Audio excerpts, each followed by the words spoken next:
태초에 천지 만물을 만들어 주시고 지금도 살아계셔서 때를 따라 햇볕과 바람과 비를 주시는 창조주 하나님 아버지, 크신 사랑과 은혜에 감사와 영광을 올려드립니다. 지난 한 주간도 제한된 일상 속에서도 저희들을 주님의 자녀로 눈동자같이 지켜주시고 주님을 바라보게 하시니 감사합니다. 오늘도 성도님들이 예배 자리에 나오지 못하고 유튜브로 가정에서 예배를 드립니다. 우리를 주님 앞에 불러주신 주님께 감사와 찬양을 올려드립니다. 이 시간 온 마음과 정성을 모아드리는 이 예배를 기쁘게 흠양하시고 아버지 하나님의 품에서 안식을 누리는 복된 시간 되게 하여 주시옵소서. 예배를 통하여 상처받은 영혼들이 위로받고 병마로 인하여 고통받는 육신이 치료받고 강건해지며 낙심한 심령들이 하늘의 소망을 품고 세상을 이길 수 있는 용기를 얻으며 어린아이같이 연약한 믿음이 강건해지는 은혜를 허락하여 주시옵소서. 긍휼을 베푸시는 하나님, 지금 이 시간도 코로나 바이러스로 인해 하루하루 힘겹게 살아가는 주의 백성들을 긍휼히 여겨 주시옵소서. 이 재앙을 속히 멈추게 하셔서 일상의 기적을 누리게 하옵시고 확진자들을 하루속히 회복시켜 주시고 고통받는 가족들을 위로하여 주시옵소서. 삶의 기반이 무너져 내린 소상공인들과 이웃들, 고생하는 의료진과 봉사자들을 붙들어 주시옵소서. 각자의 자리에서 최선을 다하며 재앙 속에서도 저보다 더 어려운 이웃을 기억하게 하시고 위로하고 섬기며 사랑으로 살게 하옵소서. 하나님을 경외하고 정성으로 섬기며 사랑을 실천하는 이 나라 이 민족이 되게 하옵소서. 거룩한 피난처 되시는 주님을 의지하고 주님의 긍휼하심과 은혜를 간구하오니 치유와 회복과 승리를 주시옵소서. 우리동 제일교회를 축복하시고 사랑하여 주시니 감사합니다. 주님의 몸된 교회를 이곳에 세우시고 주님의 사명을 감당하는 믿음의 공동체가 되게 하여 주심 감사합니다. 주님의 교회를 통하여 복음이 세상에 널리 전파되어 어둠 속에서 빛을 발하는 꺼지지 않는 등불이 되게 하여 주시옵소서. 하나님께서 복주신 들판에 곡식이 익어가는 것처럼 저희들의 믿음도 아름다운 결실을 맺을 수 있도록 주님 도와주시옵소서. 주님의 일에 열심을 더할 수 있도록 믿음을 더하여 주시옵소서. 추수할 것은 많은데 일꾼이 심히 부족하오니 착하고 충성된 일꾼을 우리 교회에 많이 보내주셔서 하나님을 알지 못하여 죄중에 있는 많은 영혼을 주님께 인도케 하옵소서. 여러 가지 계획으로 알찬 열매를 맺고자 하오니 계획하는 일마다 앞서 행하시는 성령 하나님의 도우심으로 말미암아 은혜롭고 풍성한 결실을 맺도록 도와주시고 인도하여 주시옵소서. 수고하고 무거운 짐진 자들을 불러주신 주님, 이 땅에 지쳐있는 사람들을 보살펴 주시옵소서. 경제적인 어려움을 극복하지 못하고 신음하는 사람들, 얽힌 관계를 풀지 못하고 고통받는 사람들, 직장에서 여러 가지 스트레스로 지친 사람들이 있습니다. 이스라엘 백성들이 신음할 때 살피셨던 주님, 우리 가운데 고통당하는 사람들의 형편을 살펴주시고 구원의 은총을 허락하옵소서. 특히 육신의 질병과 아픔의 문제에서 저희들을 회복시켜 주시고 또한 눈물도 닦아주시고 모든 성도들의 기도에 응답하여 주시옵소서. 그리하여 우리들의 가슴에 예수 그리스도의 아름다운 마음이 담기게 하옵소서. 상급학교 진학과 취업 및 장래 일들을 준비하는 청소년부 학생들과 청년들에게 지혜와 명철, 믿음을 더하여 주시고 강한 육체, 강한 정신력을 허락하여 주시옵소서. 인생의 중요한 시기를 잘 이겨내고 노력하는 만큼 좋은 결과를 얻으며 믿음 생활을 잘 할 수 있게 하시고 원하는 대학과 좋은 직장도 허락하여 주시옵소서. 때를 따라 필요한 것으로 채워주시는 하나님 아버지, 오늘도 시간마다 예배를 인도하며 생명의 말씀을 선포하시는 목사님을 권능의 팔로 붙잡아 주시고 영육간의 강건함을 허락하여 주시옵소서. 맡겨주신 영혼들을 푸른 초장으로 인도하며 풍성한 영의 양식으로 먹이기에 부족함이 없도록 하나님의 지혜와 능력을 덧입혀 주시옵소서. 목사님을 통해 말씀이 선포될 때 우리에게 들을 길을 허락하여 주시고 우리 굳은 마음을 좋은 밭으로 바꿔주셔서 말씀을 잘 듣고 받아 30배, 60배, 100배의 결실을 맺는 성도가 다 되게 하여 주시옵소서. 오늘도 우리 성도들 모두 각자의 가정에서 온라인 예배를 드리고 있는데 더 집중할 수 있도록 하여 주시고 이후의 예배 순서도 함께하여 주시옵소서. 오직 하나님만 영광 받으시는 예배가 되기를 원하며 예수 그리스도의 이름으로 기도드립니다. 아멘.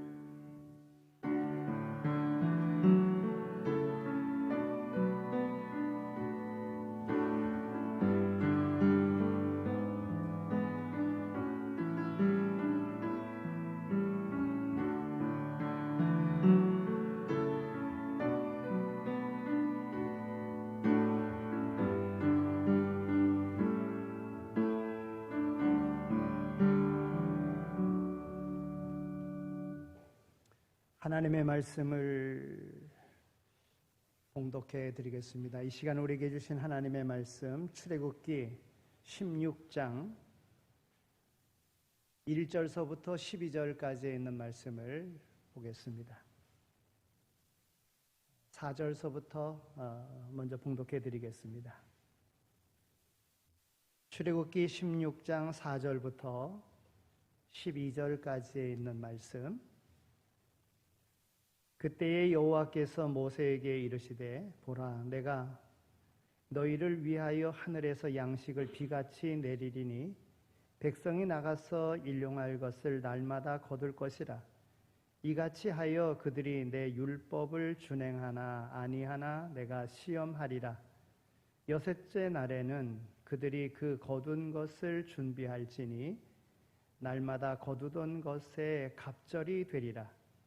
모세와 아론이 온 이스라엘 자손에게 이르되 저녁이 되면 너희가 여호와께서 너희를 애굽 땅에서 인도하여 내셨음을 알 것이요 아침에는 너희가 여호와의 영광을 보리니 이는 여호와께서 너희가 자기를 향하여 원망함을 들으셨음이라. 우리가 누구이기에 너희가 우리에게 대하여 원망하느냐. 모세가 또 이르되 여호와께서 저녁에는 너희에게 고기를 주어 먹이시고 아침에는 떡으로 배불리시리니 이는 여호와께서 자기를 향하여 너희가 원망하는 그 말을 들으셨음이라. 우리가 누구냐.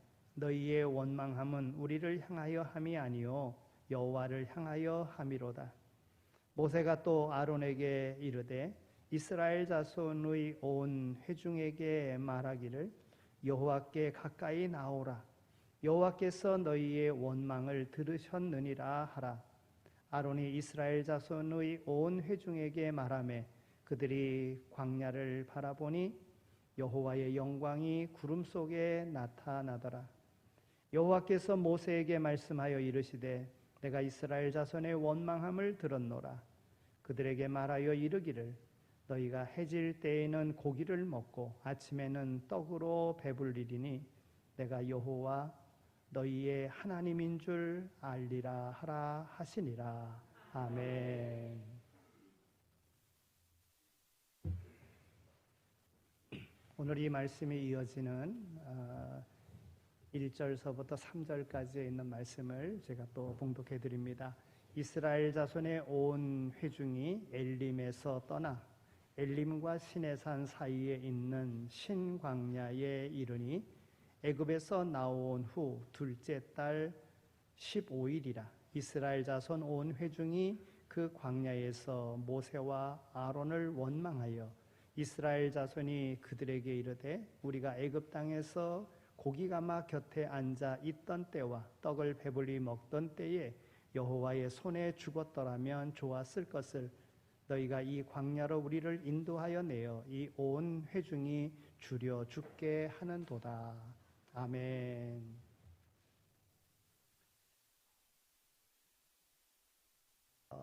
그칠 듯 그치지 않는 이 코로나19의 이 확진자들의 증가 추세로 인해서 오늘 우리의 예배가 정상적으로 이렇게 드려지지 못하고 있는 이런 상황입니다.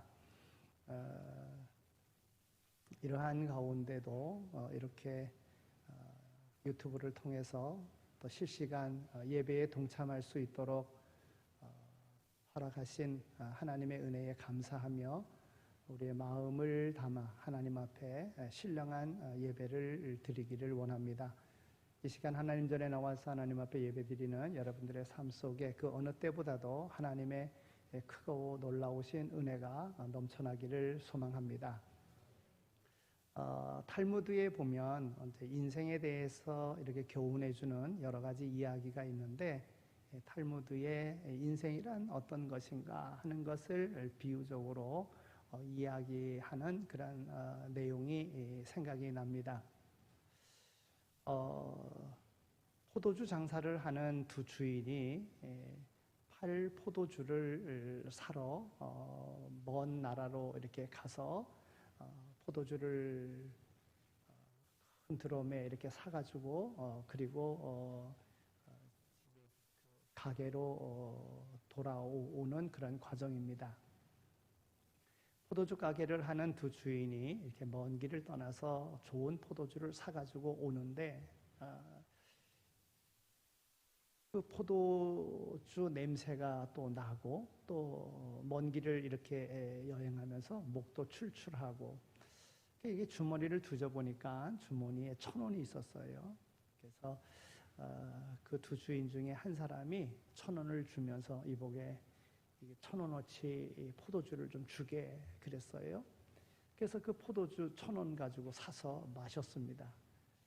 그리고 이리 오는데 또 맞은편 그 상대 그 같이 갔던 그 포도주 주인이 그 냄새가 솔솔 나니까 자기도 또 목이 말랐거든요. 1,000원을 다시 주면서 이복에 나에게 1,000원어치 포도주를 팔게. 이래서 또 마셔서 그 더위와 더불어 목마름을 해결하고 그러고 왔습니다. 오는데 또 목이 마른 거예요. 그래서 또 1,000원을 주면서 내게 1,000원어치 포도주를 팔게. 또 이 사람이 또 내게 포도주 1,000원어치 내게 좀 팔게. 왔다 갔다 그러면서 포도주를 다 마셔버린 거예요. 그 동네에 내려가지고서는 취해가지고 기분 좋다. 오늘 우리 기분 좋은 여행했다. 했다는 거예요. 여러분 인생이 그런 거예요. 1,000원 왔다 갔다 그러면서 자기의 팔 포도주를 다 먹고 취한 기분에 내려가지고 기분 좋다. 이게 인생이라고 하는 것이지요.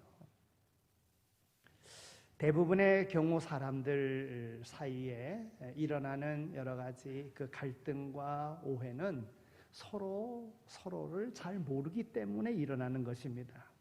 그런데 서로 얼굴을 마주 대하고 대화를 하고 또 함께 여행을 한다든지 그렇게 하면 상대방을 알게 되어지고 또 그 오해도 풀게 되어지고 그리 되어집니다. 남녀가 연애할 때 연애에 이렇게 서로 마음을 통하고 이렇게 잘 친해지려고 하면 데이트하는데 서로의 마음을 사기 위해서 제일 좋은 장소가 놀이동산이래요. 놀이동산에서 막 이런 오락기구들도 막 타고 이러다 보면 마음이 더 쉽게 열려지고 빨리 공감대가 형성이 돼서 이렇게 만날 확률이 크다고 그럽니다. 여러분 오늘 우리 신앙생활에서도 우리가 믿음이 자라야 되는데 믿음이 자라지 않는 그 이유 중에 하나는 하나님을 잘 모르기 때문에 그렇습니다. 하나님과 마주 대하는 시간이 별로 없고 하나님이 어떤 분인지를 알려고 애를 쓰지도 않기 때문에 믿음이 성장하지 않는다는 것입니다. 호세아 선지자는 이스라엘이 망한 이유를 여러 가지 이유가 있겠지만 호세아 선지자는 이렇게 말합니다. 분명히 이스라엘은 하나님의 백성입니다. 그런데도 하나님에 대한 지식이 없었습니다. 하나님이 어떤 분이신지 그분이 무엇을 기뻐하시는지를 이스라엘 백성들은 몰랐다고 하는 것입니다. 그래서 하나님이 기뻐하시는 것을 행하지 아니하고 하나님이 싫어하는 우상을 섬긴 것입니다. 그래서 망했습니다. 여러분, 오늘 우리는 어떠합니까? 우리가 잘 하나님을 알고 있습니까? 하나님과의 관계는 껄끄럽지 않습니까? 코로나19로 인해서 우리의 믿음이 정말 내가 하나님을 기쁘시게 하는 삶인가, 아니면은 하나님의 뜻을 이루고자 하는 그런 삶을 살아왔는가 점검해 볼 수 있는 좋은 기회다, 이런 생각이 듭니다. 하나님께로 향하고 있는 오늘 우리의 마음이, 오늘 우리의 믿음이 바른 믿음이라고 하면 어떤 상황에서도 오늘 우리의 믿음은 후퇴하지 않을 것입니다. 오늘 우리의 믿음은 더욱더 하나님께로 가까이 가는 그러한 믿음이 될 줄로 믿습니다. 또한 그 삶이 불평과 원망이 아니라 감사와 기쁨과 행복한 삶이 될 줄로 믿습니다. 톨스토이가 쓴 인생론이라고 하는 책에서요, 사람이 행복하게 사는 비결 3가지를 말씀해 줍니다. 첫째는 함께하는 사람들로 감사할 줄 아는 사람은 행복한 삶을 사는 자다 그랬어요. 가정 안에서 함께 살아가는 사람들, 교회 안에서 사랑하며 섬겨주는 소중한 사람들을 바라볼 때마다 가슴이 뭉클하리만치 참 내게 감사한 사람이다, 이렇게 생각이 든다면 그는 행복한 삶을 살아가는 사람이라는 것입니다. 두 번째는 살아가는 삶의 목적이 행복하다면 그 인생은 행복한 삶이라는 거예요. 여러분, 인생 목적 없이 살아가는 사람이 어디 있겠습니까? 그러나 목적하는 그 목적이 행복하다면, 그것을 이루어 나가는 것이 행복하다면 그는 행복한 사람이라는 거예요. 분명히 목적이 있이 살아가는데도 불구하고, 목적을 향하여 가는데도 불구하고 행복하지 못하다면 그는 행복한 사람이 아니라는 것이지요. 세 번째는 먹고 입고 사는 삶의 환경으로 인해서 감사할 줄 아는 사람은 행복한 사람이다 그랬습니다. 여러분, 성경은 오늘 우리에게 무엇을 말합니까? 너희가 무엇을 먹을까, 무엇을 입을까, 무엇을 마실까 염려하지 말라 그랬어요. 하나님은 생명을 주시고 모든 생물들을 먹이시고 입히시는 분이시라는 말씀입니다. 하나님께서 먹이시고 입히시고 재우시는데 왜 걱정하느냐는 거예요. 여러분, 예수님의 산상수훈의 말씀 마태복음 6장 25절에 나오는 말씀입니다. 너희가 무엇을 입을까, 무엇을 먹을까 염려하지 말라. 하나님께서 들의 꽃도 공중에 나는 새도 다 먹이시고 입히시는데 하물며 너희일까 보냐 하면서 염려하지 말라 그랬어요. 여러분, 인생의 모든 문제는 염려로 해결되는 것이 아니라 믿음으로 해결하는 것입니다. 하나님을 믿는 믿음 말입니다. 사막에는 식물도 동물도 살 수 없는 곳이라 우리는 그렇게 생각을 합니다. 그럼에도 불구하고 사막에 사는 여우가 있습니다. 각종 짐승들이 있습니다. 뱀이나 개구리나 풍뎅이들이 살아가고 있습니다. 물을 먹지 못하면 모두 다 죽고 마는데 어떻게 그들이 그 사막에서 살 수 있느냐는 거예요. 여러분, 분명 사막에 사는 식물이 있습니다. 사막에 사는 곤충이 있습니다. 사막에 사는 동물이 있습니다. 그러면 그들이 살 수 있는 비결은 뭔가? 여러분, 사막은요, 낮과 밤의 기온의 차가 크다는 겁니다. 그래서 이 기온의 차가 크기 때문에 이슬이 내리는 거예요. 그러니까 사막에 사는 식물이든지 동물이든지 살 수 있는 것은 그 이슬이 비밀인 거예요. 이슬로 인하여 살 수 있다는 거예요. 뱀은요, 사막에 사는 뱀은 이슬이 내릴 그 시점에 꽈리를 딱 틀고서는요, 이슬이 내릴 때 몸에 이슬을 받아가지고 그것을 빨아먹고 산대요. 여우는요, 사막에 있는 그 돌 위에 내린 이슬을 먹고서 그리고 생존한다는 거예요. 풍뎅이는요, 이슬에 내리는 그 이슬을 등에 받아서 몸을 굽혀 이슬이 내린 다음에 입가로 흘러내리게 해서 그것을 먹고 생존한다고 하는 것입니다. 생명이 살 수 없을 것 같은 그런 상황에도 하나님께서 생명을 두셨고 인간이 알지 못하는 하나님과 동물만의 그러한 신비한 비밀이 숨겨져 있다는 것입니다. 하물며 인생이겠습니까? 인생의 차가운 밤은 이슬이 내리는 시간입니다. 인생의 차가운 밤길을 걷고 계시는 분이 계십니까? 메마른 광야 사막길을 걸어가고 있는 분이 계십니까? 우리는 위기는 기회다라는 말이 있는 것과 같이 그 때가 바로 이슬이 내리는 시점이라고 하는 거예요. 지금은 이슬이 내리는 시간입니다. 지금은 먹이시는 하나님을 만나야 할 그런 시간인 것입니다. 여러 가지 어려운 상황에서 원망하고 불평하고 탓할 것이 아니라 이 시간이 바로 하나님께서 우리를 먹이시는 시간, 하나님께서 우리를 살리시기 위하여 생명 주시기 위하여 이슬을 주시는 시간이라고 하는 것을 깨닫고 오늘 우리는 기쁨과 감사함과 행복함으로 살아야 될 줄로 믿습니다. 하나님은 살아계시며 살아계신 하나님은 오늘도 우리에게 말씀하시는 분이십니다. 중요한 사실은 이 사실을 믿는 믿음을 가지고서 하나님의 말씀에 귀를 기울이며 마음을 열고서 겸손하게 듣는 사람과 그 말씀을 순종함으로 행하는 사람에게 반드시 하나님의 은혜와 축복이 임하게 된다는 사실입니다. 오늘 하나님께서 우리에게 들려주시는 이 본문의 말씀은 하나님의 놀라운 은혜와 권능으로 430년 동안 애굽에 종살이하고 있었던 이스라엘 백성들을 해방시켜서 그들로 하여금 광야 생활을 시작하게 하신, 그리고 2달 반이 된 시점에서 하나님께서 다시 그들을 살리시기 위하여 그들에게 은혜 베푸시는 그러한 내용의 말씀이 오늘 본문입니다. 오늘 이 본문 말씀이 오기까지 2달 반 동안 이스라엘 백성들은 출애굽하여 2가지 사건을 경험했습니다. 하나는 홍해를 건너는 사건이었습니다. 여러분, 이게 보통 사건입니까? 바다를 가르고 마른 땅과 같이 건너는 사건이 보통 사건입니까? 그리고는 얼마쯤 갔을 때에 먹을 물이 필요했는데 물을 만났는데 그 물은 쓴 물이요 먹을 물이 아니었습니다. 마라의 쓴물 사건이 있었습니다. 그리고는 오늘 본문의 말씀이라는 것입니다.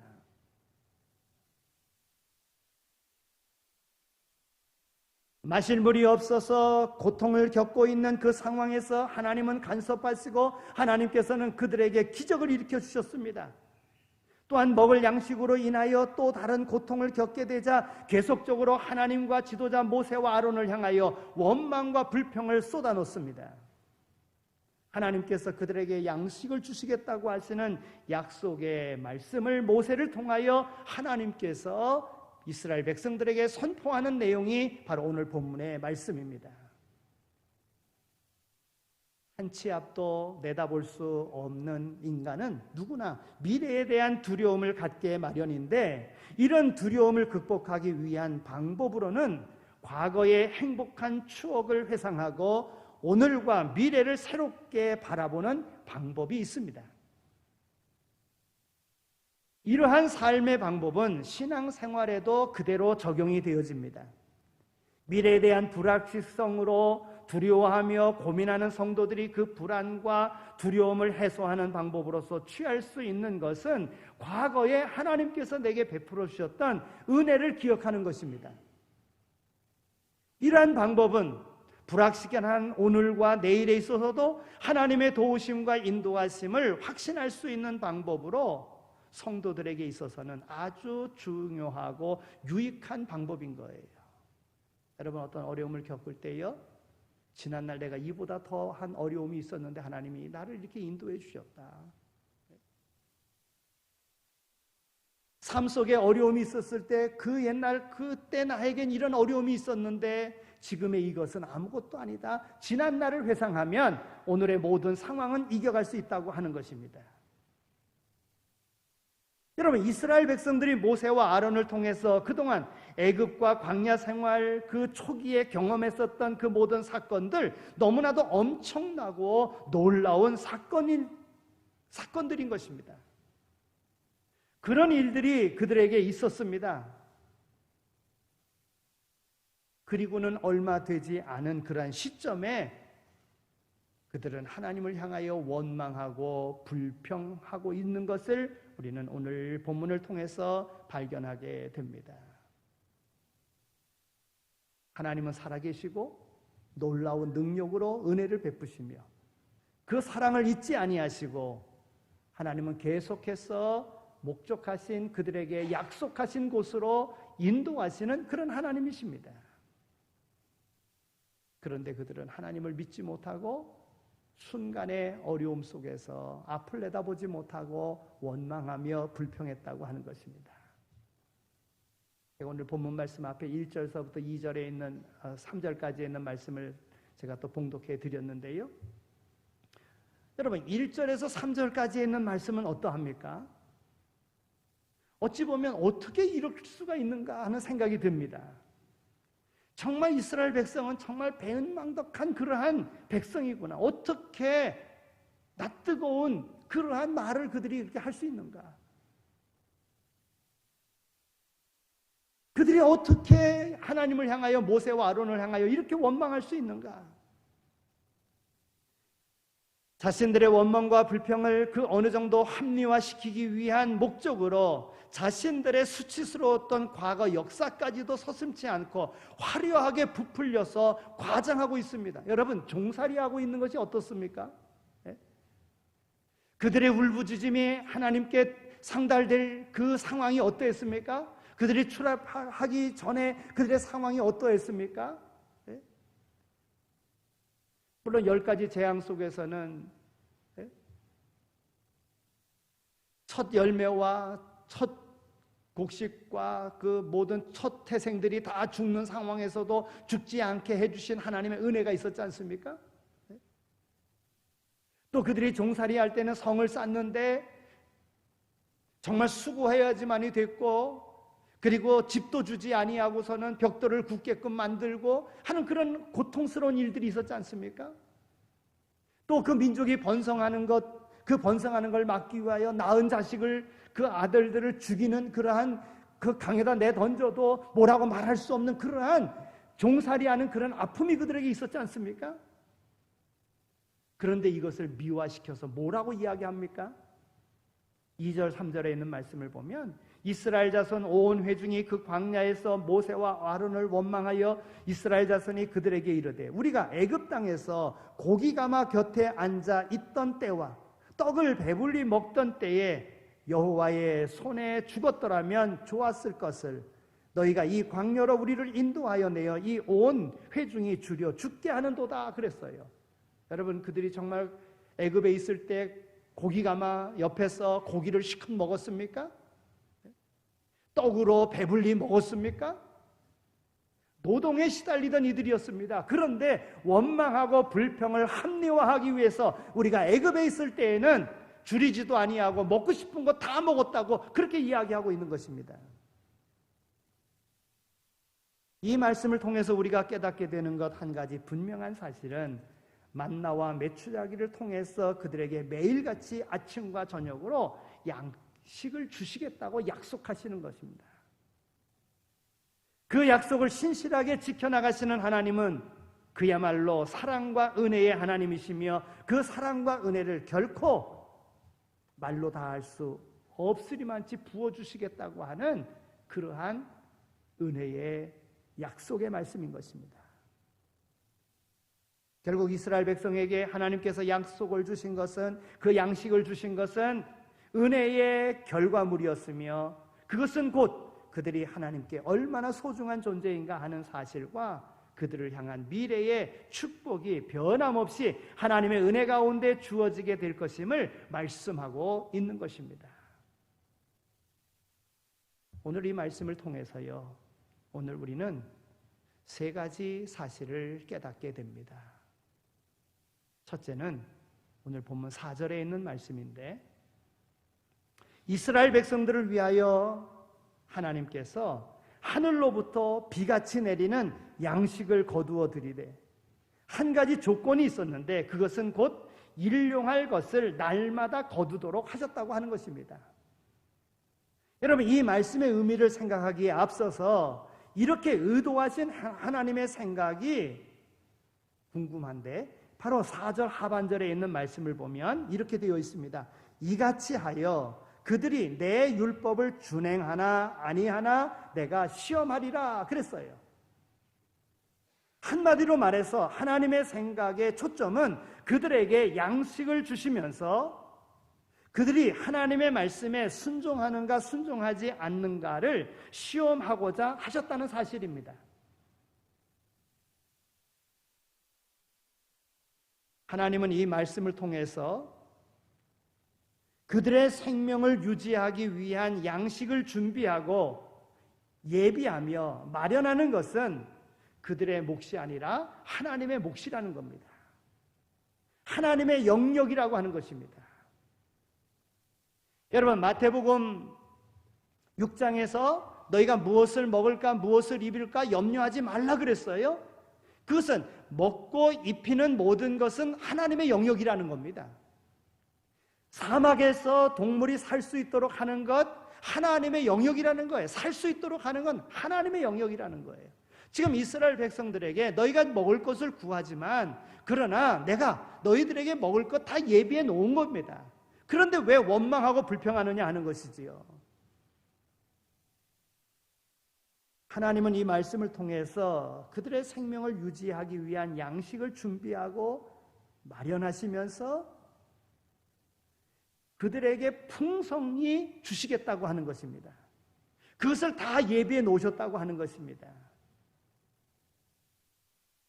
그들의 생명을 생명되게 하고 생명을 주관하시는 것은 철저하게 하나님의 영역이라고 하는 것입니다. 그러니 이 말씀을 순종하지 않는 것은 결국 하나님의 영역에 도전하는 것이 된다는 것입니다. 여러분, 우리가 살아가면서 기억해야 되는 것이 바로 그겁니다. 내가 어떻게 하면 잘 살을까? 내가 어떻게 하면 잘 먹을까? 어떻게 하면 내가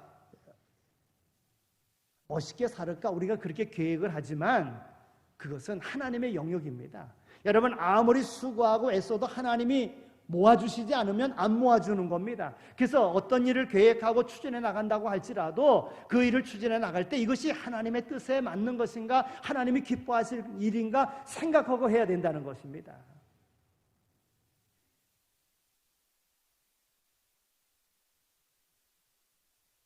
하나님의 말씀은요, 육신의 생명을 유지하기 위해서 양식을 먹여야 하겠지만 육신의 생명보다 더 소중한 영의 생명을 유지하기 위해서 반드시 하나님의 말씀, 하나님의 법칙, 하나님의 질서와 뜻에 순종함으로써 우리가 하나님 안에서 하나님의 생명과 더불어 살아가야 한다는 것을 청명하고 있는 것입니다.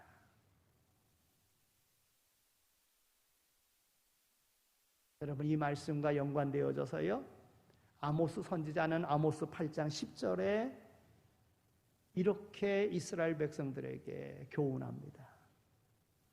주 여호와의 말씀이니라. 보라, 날이 이를지라. 내가 기근을 땅에 보내리니 양식이 없어 주림이 아니며 물이 없어 가람이 아니요 여호와의 말씀을 듣지 못한 기갈이라 그랬어요. 우리가 세상 살아갈 때 그 무엇보다도 육의 양식을 위해서 살아가는 것보다도 영의 양식을 위해서 살아가야 된다는 거예요. 진정한 행복은 이미 다 행복의 조건은 주어져 있습니다. 진정한 행복은 바로 믿음이며 깨달음이라고 하는 것입니다.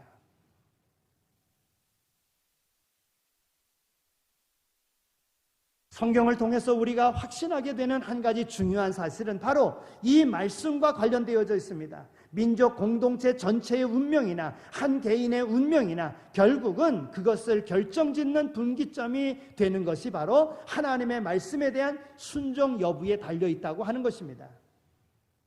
하나님의 말씀에 대한 순종은 곧 믿음이 있다는 것이며 하나님을 사랑하고 하나님을 생명처럼 여긴다는 의미가 되는 것입니다. 사랑하는 성도 여러분, 오늘 우리의 삶 속에 여러 가지 불평거리가 많고 내 생각대로 되지 않은 만족함이 없는 일들이 많이 있다고 할지라도 그 어려운 상황이 하나님의 말씀으로 가까이 갈 수 있는 하나님과 더 깊은 사귐이 있는 자리로 우리를 인도하여서 하나님께서 육신의 생명과 영의 모든 생명을 주관하고 계시는 분이심을 믿는다면, 깨닫는다면 그는 행복한 자요 인생 승리자가 되는 줄로 믿습니다. 두 번째는 하나님은 우리의 소리, 몸짓, 생각 이 모든 것에 대하여 반응을 보이시는 그러한 살아계신 하나님이라고 하는 것입니다. 오늘 본문을 주의 깊게 살펴보면요, 우리의 한 가지 여기 표현이 반복되어져 있는 것을 우리는 확인할 수가 있습니다. 7절에도 8절에도 9절에도 12절에도 너희의 원망함을 들으셨음이라 하는 단어입니다.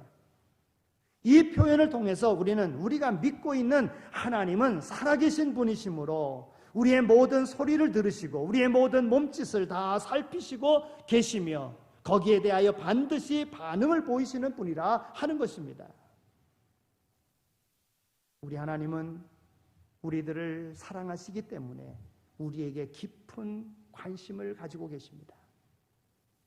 우리의 불신앙적인 그러한 행동에 대해서도 은혜와 사랑으로 다가오시면서 우리들의 불만과 문제를 해결해 주시고 결국은 평안과 행복을 주시는 분이라고 하는 것입니다.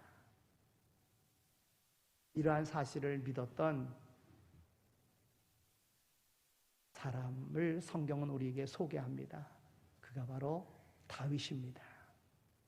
다윗은 시편 139편 1절에서 4절에 있는 말씀을 통해서 이렇게 고백합니다. 여호와여, 주께서 나를 살펴보셨으므로 나를 아시나이다.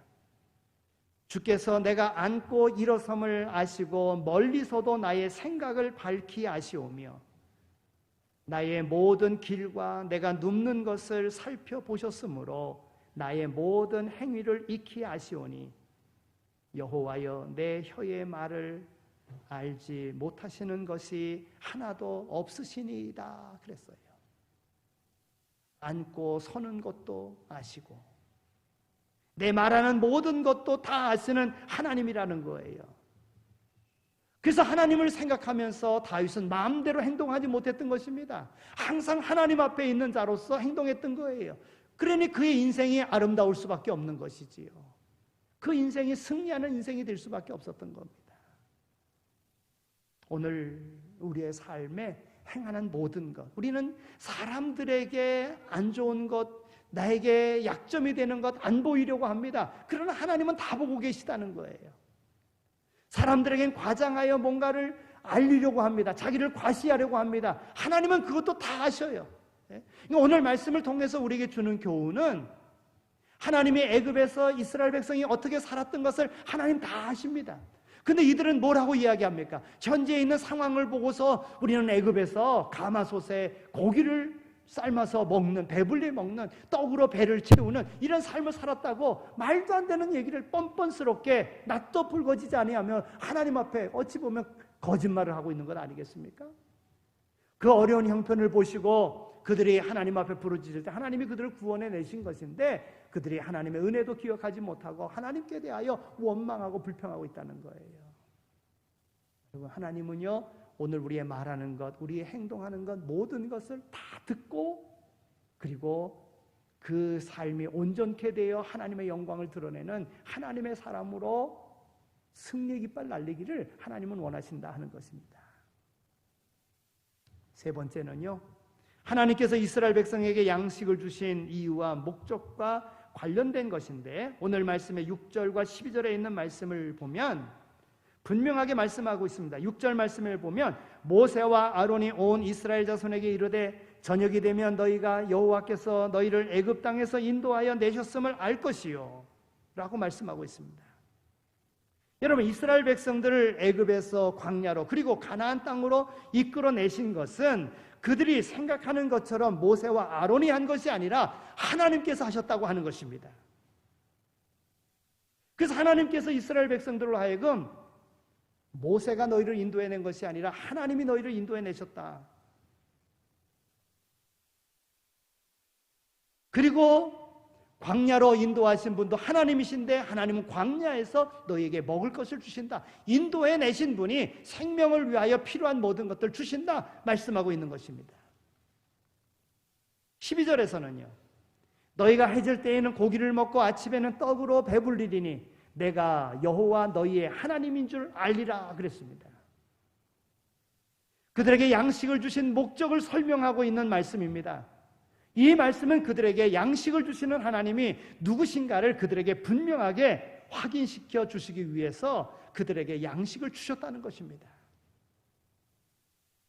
오늘 이 말씀을 통해서 그들에게 말씀하시고자 하신 것은 하나님은 그들과 사랑의 언약을 맺은 그러한 분이라고 하는 것입니다.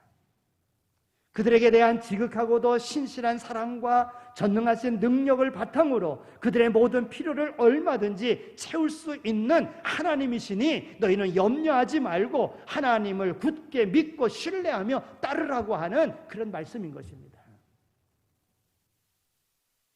사랑하는 성도 여러분, 하나님은 오늘 우리를 그 누구보다도 사랑하시고 돌보십니다. 하나님은 오늘 우리의 아버지이십니다. 그리고 이 믿음을 고백하고 이 믿음의 마음을 갖고 나가면 염려할 것 없습니다. 근심할 것 없습니다. 그분께 맡기면 되는 것입니다. 날마다 하나님께서 그런 믿음의 고백으로 하나님을 믿고 나가는 이들에게 하나님은 기적을 베풀어 주실 줄로 믿습니다. 참된 만족과 행복을 누리는 하나님으로 인하여, 하나님의 말씀으로 인하여, 약속된 말씀으로 인하여 승리의 깃발 날리는 모두가 다 되시기를 축원합니다. 하나님 감사합니다. 저희들을 사랑해 주셔서 이 어려운 때에도 하나님께로 향하게 하여 주신 것 정말 감사합니다.